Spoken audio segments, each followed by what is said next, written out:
Pues sean todos bienvenidos, hermanos, a la reflexión de las Sagradas Escrituras.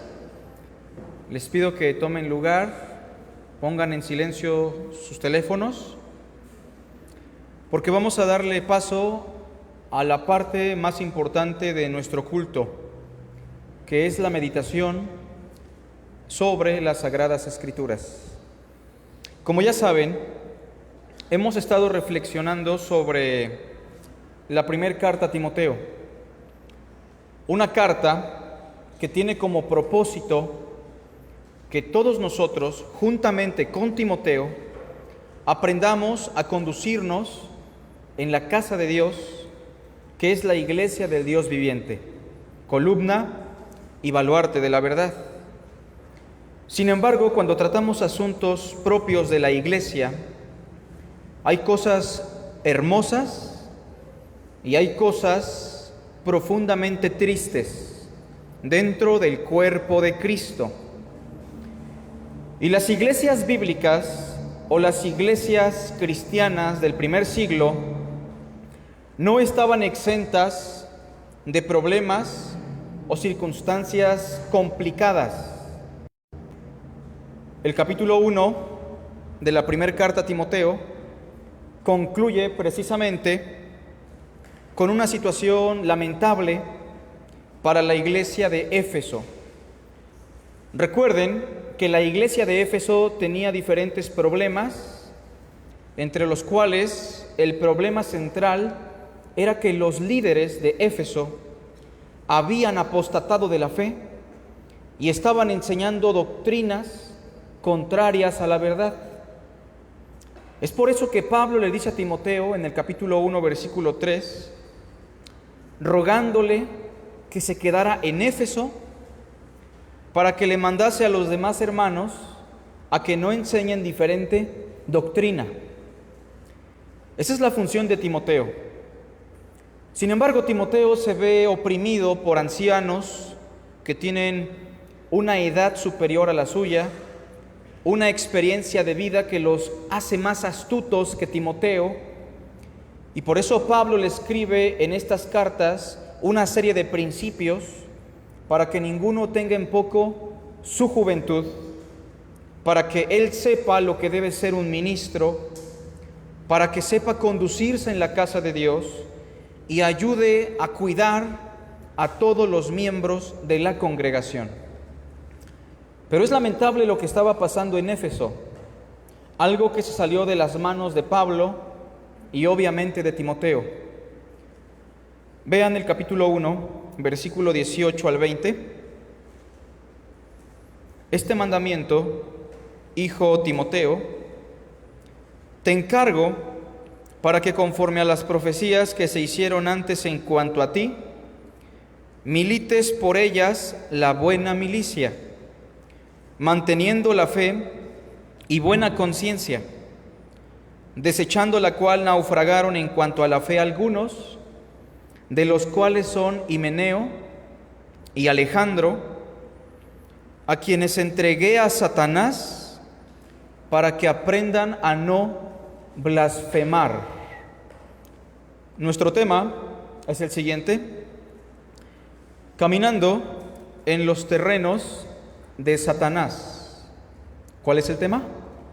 Caminando en los terrenos del adversario, en los terrenos de Satanás. Y es que es una cuestión dura la que presenta el apóstol Pablo. De alguna manera es una advertencia a Timoteo para que él sepa por nombre quiénes son estos dos varones que han desarrollado de manera incorrecta el liderazgo y están pervirtiendo la fe de muchos. En cuestiones como estas, Pablo ya no es discreto. Pablo incluso tiene que darle los nombres a Timoteo. Se llaman Himeneo y Alejandro. Ten cuidado de ellos, Timoteo. Ellos ya han sido entregados a Satanás para que aprendan a no blasfemar. Este pasaje lo explicamos en su primera parte hace 8 días, apuntando a la buena batalla de la fe, que es precisamente lo que explica el versículo 18 y 19.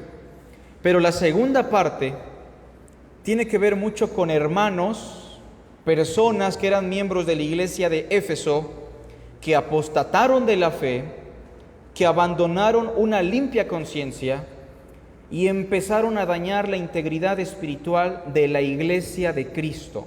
En otras palabras, empezaron a caminar en los terrenos de Satanás.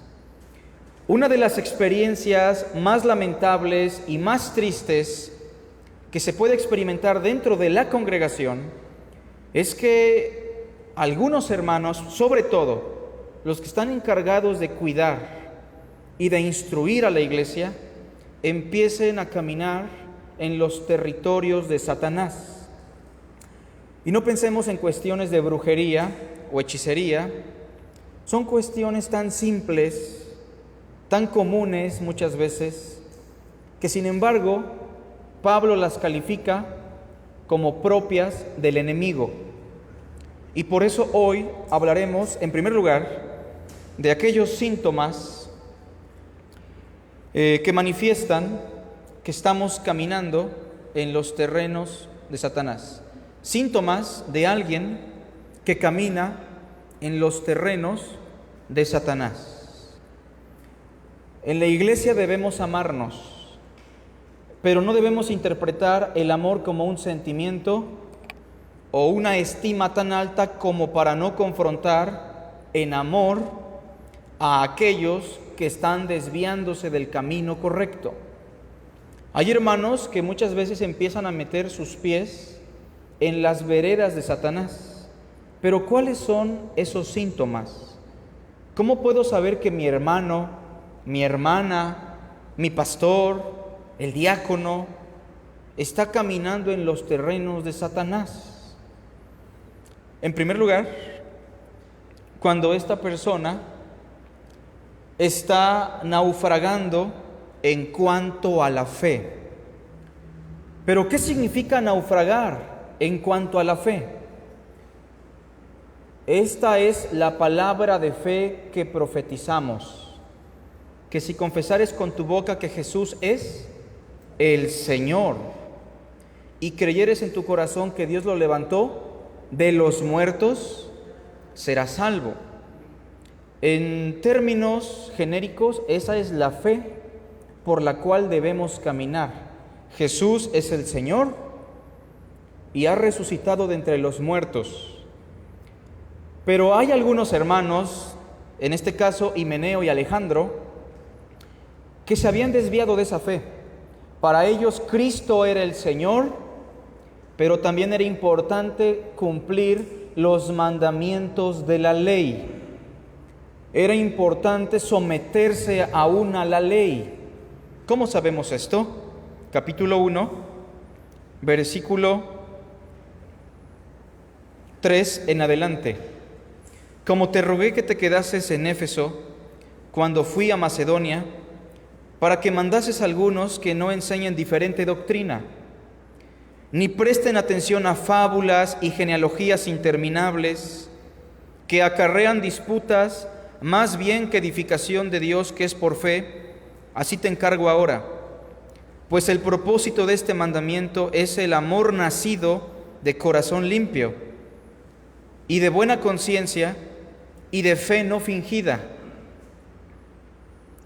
de las cuales cosas desviándose algunos. ¿Quiénes, hermanos? En el contexto inmediato, ¿quiénes se desviaron de la fe y de la buena conciencia?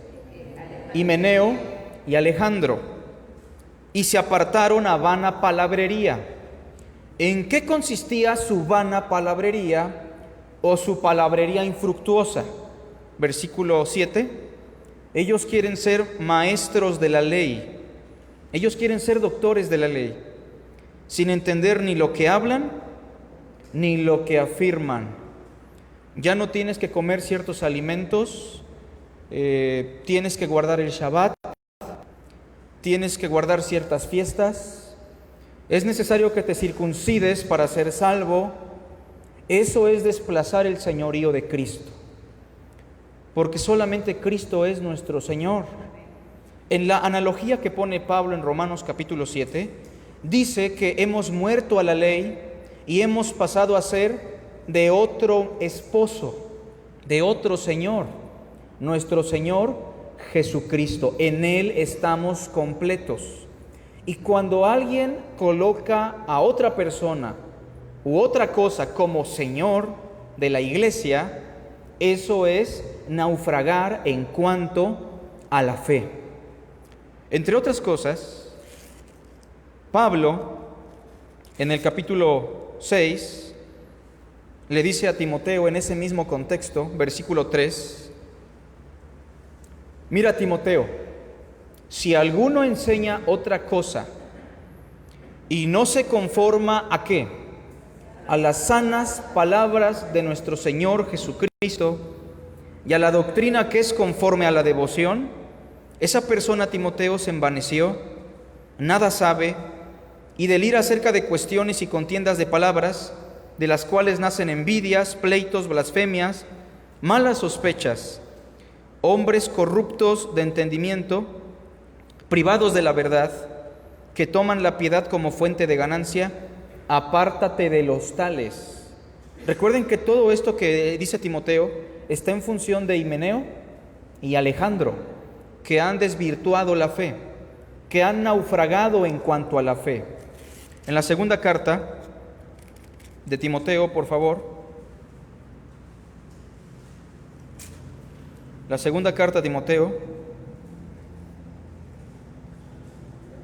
capítulo 2, versículo 14, se agrega otro personaje que juntamente con Himeneo y Alejandro se había desviado también de la fe. Verso 14, recuérdales esto, Timoteo, por favor, exhortándoles delante del Señor que no contiendan sobre palabras, lo cual para nada aprovecha, sino que es para perdición de los que escuchan. Timoteo, procura con diligencia presentarte a Dios aprobado, como obrero que no tiene de qué avergonzarse, que usa bien la palabra de verdad, que traza correctamente las sagradas escrituras. Es la imagen de un sastre que hace un trazo correcto. Mas evita profanas y vanas palabrerías, porque conducirán más y más a la impiedad. Y su palabra carcomerá como gangrena, de los cuales son Himeneo y Fileto, que se desviaron de la fe, se desviaron de la verdad, diciendo que la resurrección ya se efectuó, y trastornan la fe de algunos. Otra vez reitero, ¿cuál es la fe que profetizamos? Que si confesares con tu boca que Jesús es el Señor y creyeres en tu corazón que Dios lo resucitó, serás salvo. Y precisamente en las dos cartas vemos que Himeneo, Alejandro y Fileto han desvirtuado el señorío de Cristo y han desvirtuado la doctrina de la resurrección, diciendo que la resurrección ya se efectuó. Una especie de preterismo radical, como se conoce hoy en día. Hay quienes enseñan que Cristo ya vino en el año 70 y que en el año 70 ya se efectuó la resurrección, cielos nuevos y tierra nueva. Eso sí, fácilmente puede encajar en la herejía que proclamaba Himeneo, Alejandro y Fileto. ¿Cómo sabemos si un hermano se está desviando en cuanto a la fe?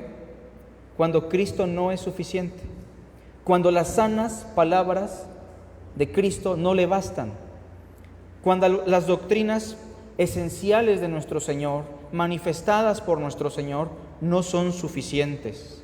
Cuando por encima de Cristo está un dogma, una tradición, una opinión personal, una experiencia personal, yo soñé, yo vi, Dios me reveló, prescindiendo de las Sagradas Escrituras. Ese es un síntoma muy común y sin embargo es un síntoma de estar caminando en los terrenos de Satanás. Vean cómo dice Pablo en la primera carta a Timoteo, capítulo 1, versículo 18. Le dice a Timoteo que milite en la buena milicia, echando mano, en el verso 19, de la fe. Para pelear la buena batalla tenemos que estar firmes en la fe, manteniendo la fe y ¿qué más? Y la buena conciencia, desechando la cual naufragaron en cuanto a la fe algunos. O sea que un síntoma de Himeneo y Alejandro fue naufragar en cuanto a la fe. Cuando usted piensa, y lo digo con todo respeto, que Cristo no es suficiente para la bendición y usted se siente incompleto, usted ya está naufragando en cuanto a la fe. Mis hermanos, ¿estamos completos en Cristo? ¿Necesitamos otra bendición o estamos plenamente bendecidos? Tenemos todo en el Señor. Bendito sea el Dios y Padre de nuestro Señor Jesucristo, que nos bendijo con toda bendición espiritual en los lugares celestiales en Cristo. Sin embargo, hay quienes piensan que si traen su diezmo, las ventanas de los cielos se le van a abrir. Y si no lo da, piensan que la maldición les va a caer. Mis hermanos, si tenemos a Cristo, tenemos toda bendición. En el nuevo pacto, Dios no nos da perdón, misericordia, gracia. El Señor nos da a su Hijo y con Él nos ha entregado todas las cosas. El que no escatimó a su propio Hijo, sino que lo entregó por todos nosotros, ¿cómo no nos dará también con Él todas las cosas? Cuando usted piensa que no comer un día o 2 días le va a dar la bendición de Dios a la manera de un trueque, usted se está desviando de la fe. Cristo es suficiente. La palabra de Cristo es nuestro pan diario. Cristo es el camino, la verdad y la vida. Dijo Jesús a los judíos que habían creído en Él: si vosotros permaneciereis en mis palabras, seréis verdaderamente mis discípulos y conoceréis la verdad, y la verdad os hará libres. Pero ¿cuál es el segundo síntoma, según el verso 19? Desechar una buena conciencia. Pisamos los terrenos de Satanás cuando nuestra conciencia está defectuosa. En otras palabras, todos nosotros somos imagen y semejanza de Dios, ¿no? Todos aquí, hombre y mujer, hechos a la imagen y semejanza de Dios. Tenemos el mismo valor ante Dios, tenemos las mismas facultades ontológicas en el ser, y eso quiere decir que, a diferencia de los animales, nosotros tenemos una conciencia por medio de la cual nos podemos relacionar con nosotros mismos y nos relacionamos con otros individuos. Por medio de la conciencia es que nosotros podemos razonar y podemos relacionarnos con Dios. ¿O acaso usted ha visto a un perrito reflexionar en la banqueta? ¿Discernir entre lo que está bien y lo que está mal? Definitivamente no. Y entonces la conciencia también es un freno para la humanidad en cuanto a sus acciones. Romanos nos dice que la conciencia para algunos hombres será el medio para juzgarlos, calificando sus hechos como buenos o malos. No sé si a usted le ha pasado que cuando hace algo mal, al momento tal vez estaba enojado, pero después le empieza a doler la conciencia. Sabe que lo que hizo está mal. Como cristianos, si nuestra conciencia es buena, después de que cometemos un pecado, por muy mínimo que sea, nuestra conciencia nos empieza a lastimar, nos empieza a acusar. Y el Espíritu de Dios empieza a recordarnos las palabras de Cristo para que lleguemos al arrepentimiento. Pero hay hermanos que por estar caminando constantemente en los territorios de Satanás, por tener una actitud carnal y por darle rienda suelta a su carne, han llegado a cauterizar su conciencia. Esa es una figura nada más, como cuando se nos queman los nervios de la piel y ya no podemos sentir dolor, una conciencia cauterizada. Y evidentemente, tener una conciencia cauterizada es el resultado de tener una vida desenfrenada, en donde empezamos a calificar como bueno aquello que sabemos de antemano que es malo. Cuando un hermano, un ministro o una hermana empiezan a defender el pecado que practican, sabemos que están caminando en los terrenos de Satanás y podemos saber que su conciencia ya no les ayuda a discernir. Tienen su conciencia cauterizada. la han desechado. No sé si notan que Pablo, en las cartas a Timoteo, hace mucho énfasis en la fe y en la buena conciencia. Constantemente, la fe y la buena conciencia. Pero cuando usted empieza a pecar sutilmente. Nosotros como cristianos empezamos a entrar en los terrenos de Satanás poco a poco. Y cuando nos damos cuenta ya estamos hasta dentro. Y ese pecado que antes podíamos calificar como perverso, ahora lo empezamos a defender. Ahora lo empezamos a justificar. Me decía un hermano hace años, es que no es pecado ver a una mujer, el pecado es tener contacto con ella. Esa conciencia estaba dañada. El hermano probablemente ya estaba caminando en los terrenos de Satanás. No solo por eso, sino porque estaba desechando la palabra de Cristo que dice que si miras a una mujer para codiciarla, ya adulteraste en tu corazón. Tenemos que tener cuidado de que estos síntomas no sean palpables en nuestra vida. Vean conmigo Tito, solamente para que reforcemos el asunto de la conciencia.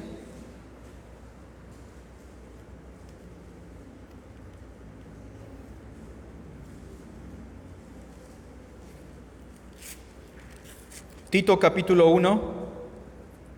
Tito pasa por la misma situación que Timoteo, pero lo está experimentando en otro lugar, en Creta.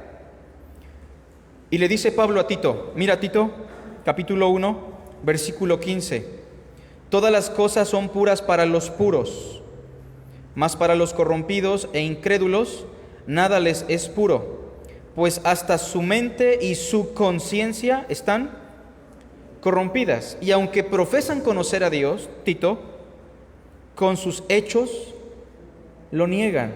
Es cuando sabemos que la conciencia se echó a perder. Está deteriorada, se afectó, siendo abominables y rebeldes, reprobados en cuanto a toda buena obra. En la iglesia puede ocurrir eso, porque en las iglesias del Nuevo Testamento surgieron ministros, hermanos, hermanas, que caminaron en los territorios de Satanás, naufragaron en cuanto a la fe y dañaron esa conciencia que Dios les dio. Pero, ¿cuál es la intervención de la iglesia?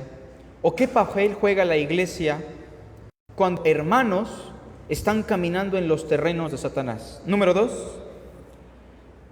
la intervención de la iglesia ante el hermano que camina en los terrenos de Satanás.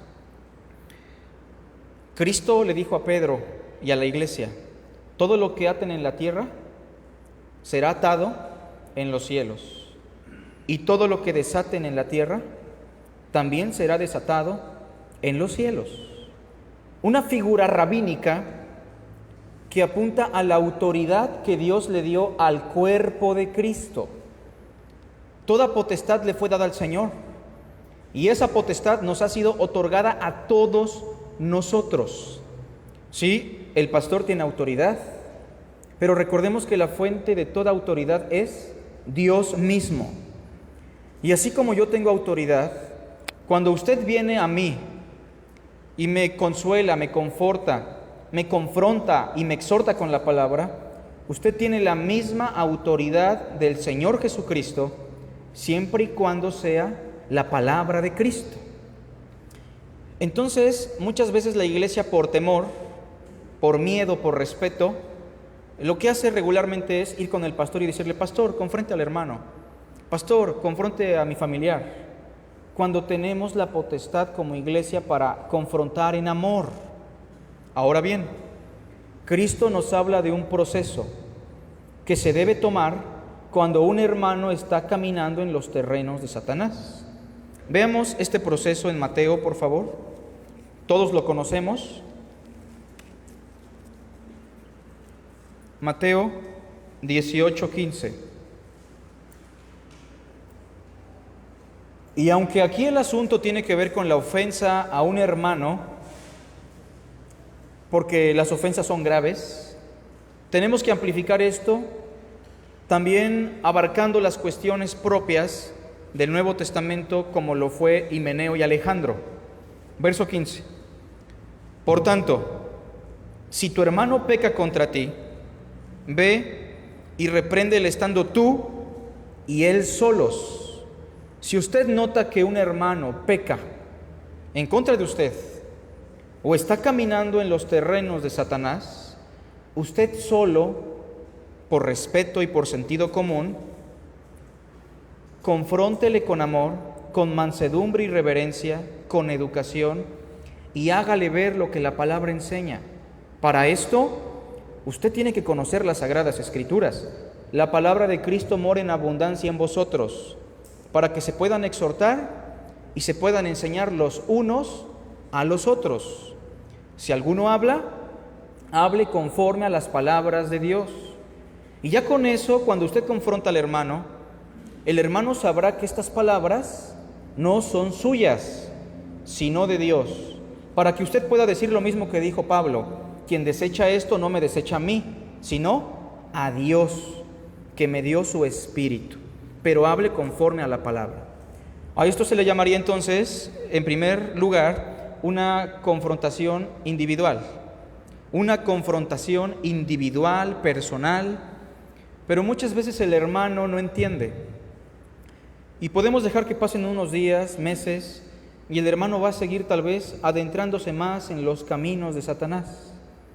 Por eso el Señor nos dice en el verso 16: mas si no te oyere, toma aún contigo a uno o dos, para que en boca de 2 o 3 testigos conste toda palabra.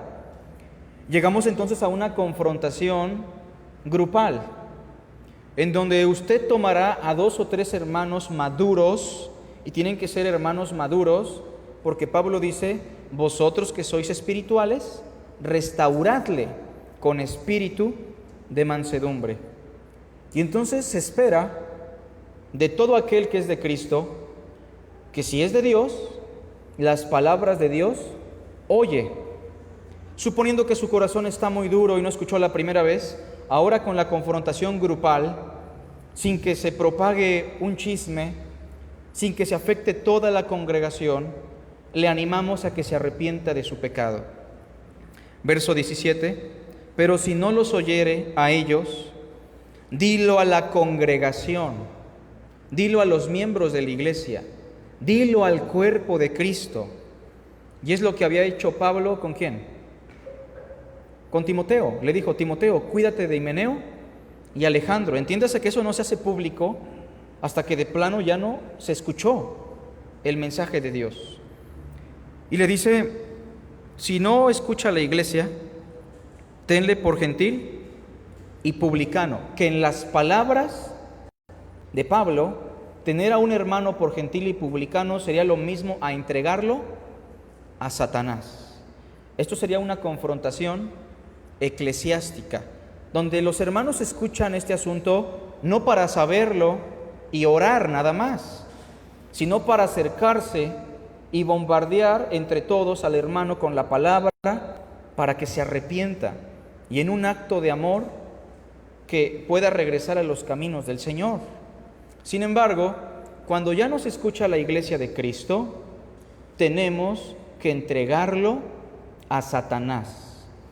¿Y qué significa entregar a un hermano a Satanás? No pensemos en un ritual que vamos a hacer para encomendárselo. Simplemente significa que aquel hermano que entró a los terrenos de Satanás, cruzó la cerca, y otro hermano se le acercó por fuera y le dijo: sal, hermano, por favor, te vas a dañar y vas a dañar a la congregación, te rogamos que salgas de ese terreno. Y no sale. Ahora regresa ese mismo hermano con otros y le vuelve a rogar a ese hermano que salga de ese terreno, que regrese a la fe y a la buena conciencia. Pero entonces, si no escucha a estos, toda la iglesia se para por fuera de la cerca y le ruega que regrese. Pero si no, todos los miembros de la iglesia darán la media vuelta y respetarán su decisión. Entregarlo a Satanás simplemente es respetar su decisión de querer caminar en los terrenos de Satanás. Algo similar a lo que dice Pablo en Romanos: por lo cual Dios los entregó a una mente reprobada, ya que cambiaron la verdad de Dios por la mentira, Dios no entrega a nadie que no ha decidido primero entregarse a la maldad. Lo cual nos lleva, hermanos, a primera carta a los Corintios, un pasaje similar, capítulo 5, en donde no tenemos una cuestión doctrinal, pero muchas veces un estilo de vida puede afectar también la doctrina y la perspectiva de una iglesia.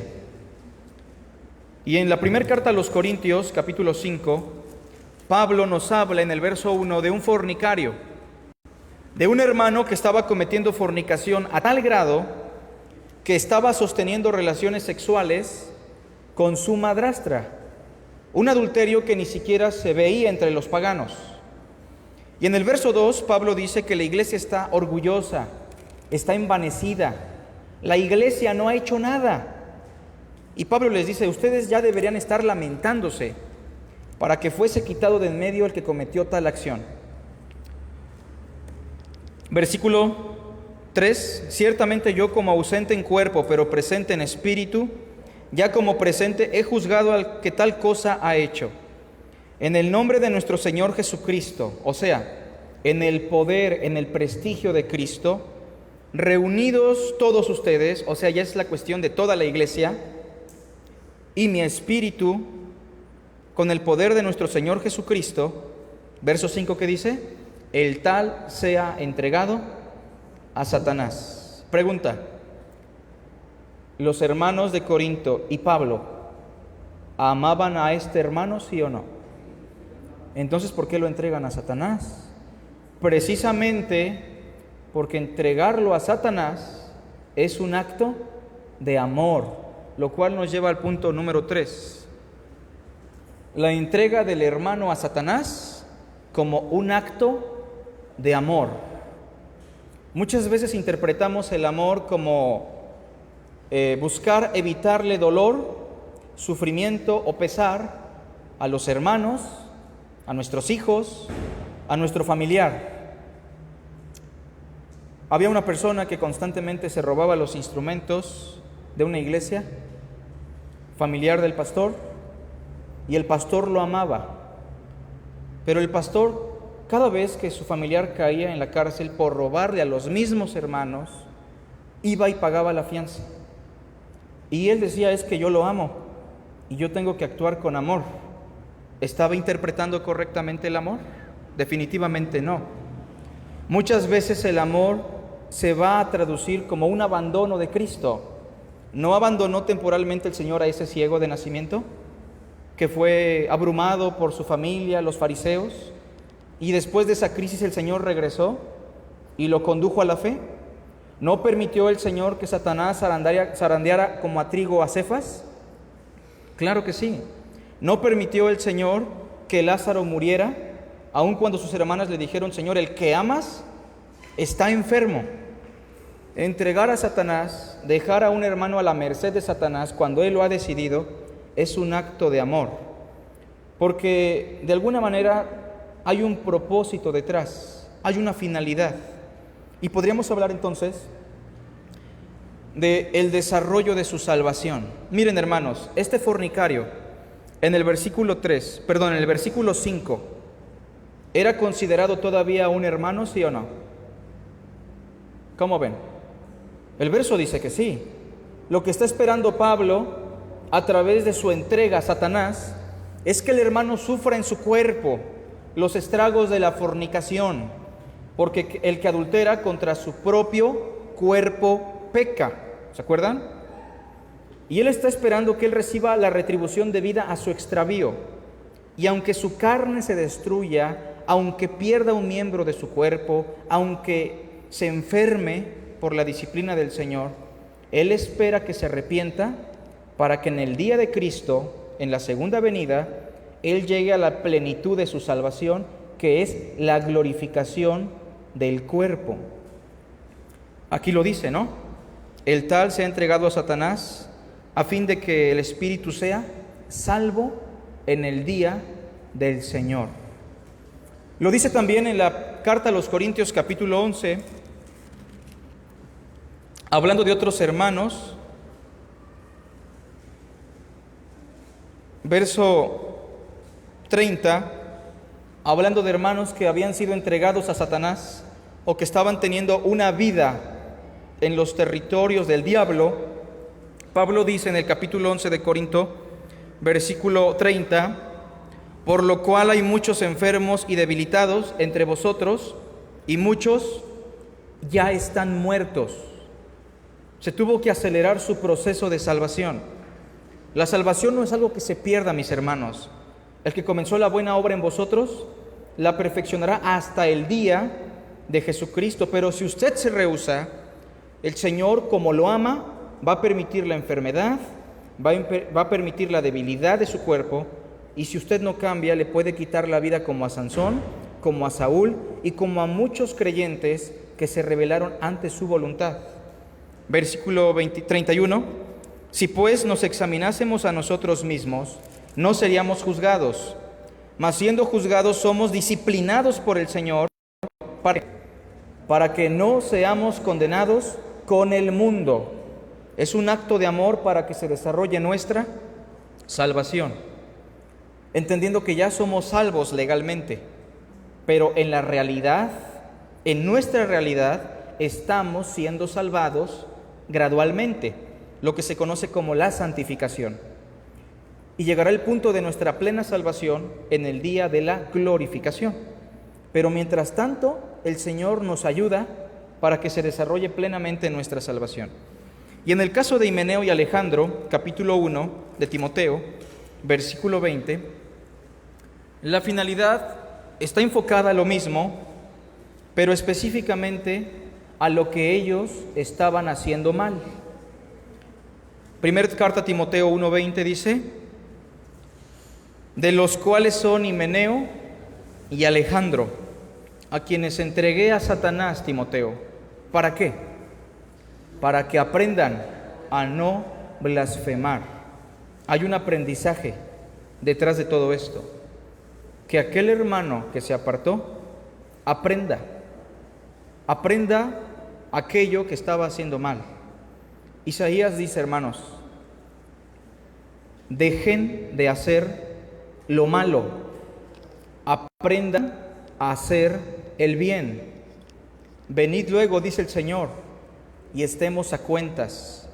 Si vuestros pecados fueren rojos como la grana, serán blancos como la nieve. Si usted está caminando en los territorios del diablo y los hermanos no se han dado cuenta, no es que usted tenga suerte, es que Dios de manera personal está tratando con usted hoy a través de esta predicación. Si usted defiende aquello que es perverso, si usted se está desviando de la fe en secreto, hoy es tiempo de que usted abandone esa relación, esa amistad, esa conducta, ese ambiente, y venga a los pies del Señor pidiéndole perdón, porque el que a mí viene, yo no le echo fuera. El Señor está buscando su arrepentimiento. El arrepentimiento no solamente lo experimentamos una vez, la renovación mental se tiene que dar constantemente. No se conformen a este siglo, sino transformaos por medio de la renovación de vuestra mente, para que puedan comprobar cuál es la buena voluntad de Dios, agradable y perfecta. Resistid al diablo y él huirá de vosotros. Acercaos a Dios y él se acercará a vosotros. ¿Está usted teniendo una vida secreta en los terrenos de Satanás? No sé quién sea usted y no estamos aquí para señalar a nadie, pero usted tiene que restaurar su relación con Dios para tener una buena relación con el prójimo y con los hermanos. Hoy hemos aprendido algo lamentable, algo triste, pero algo que el Nuevo Testamento nos advierte.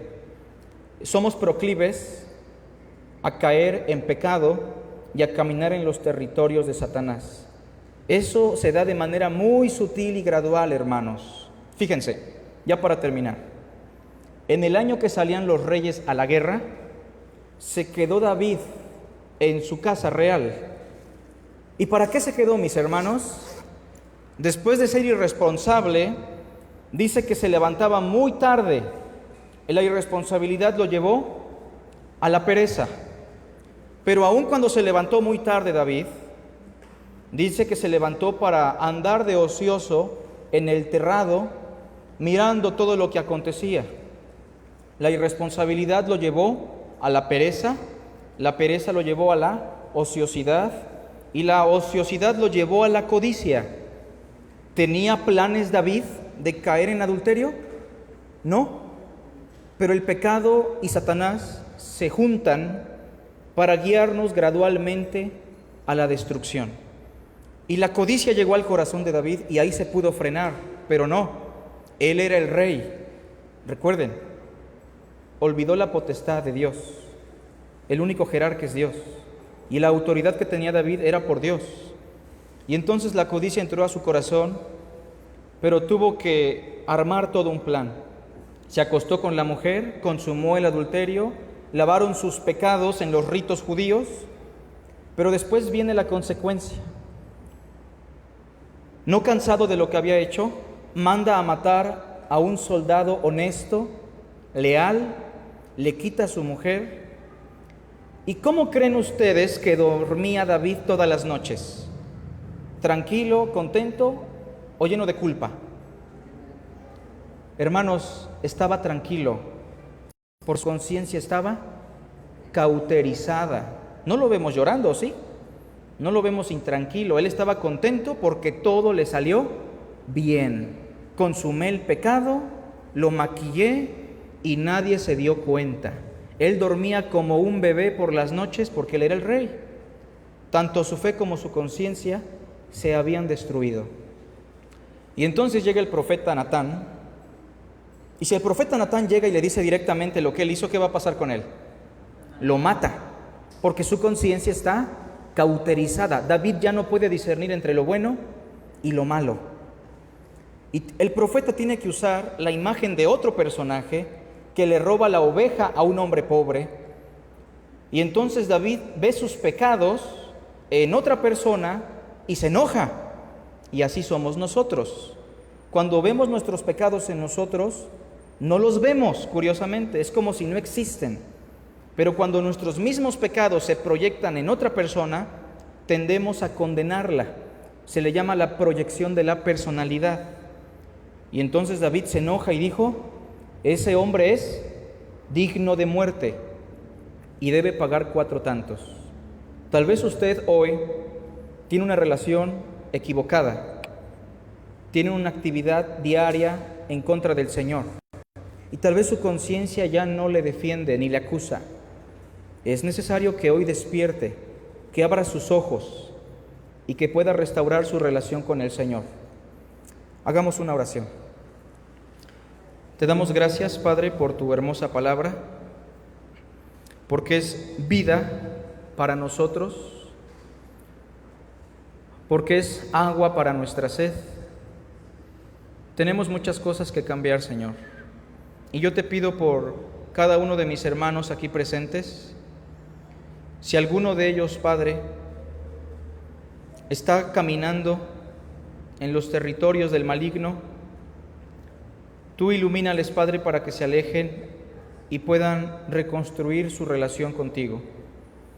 Y hermanos, si hoy tienes que pedirle al Señor perdón, si hoy tienes que tomar una decisión en Cristo, es el momento para que lo hagas. Te damos gracias, Señor, porque tu palabra es amor, porque tu palabra es justicia. Bendice el corazón de mis hermanos y permíteles restaurar aquello que tenga que ser restaurado. Permítenos caminar en amor con todos. Te rogamos esto, Padre, porque tú eres un Dios de amor, un Dios de misericordia. Y rogamos que bendigas lo que resta de nuestro servicio en Cristo nuestro Salvador. Amén. Hoy es un día especial.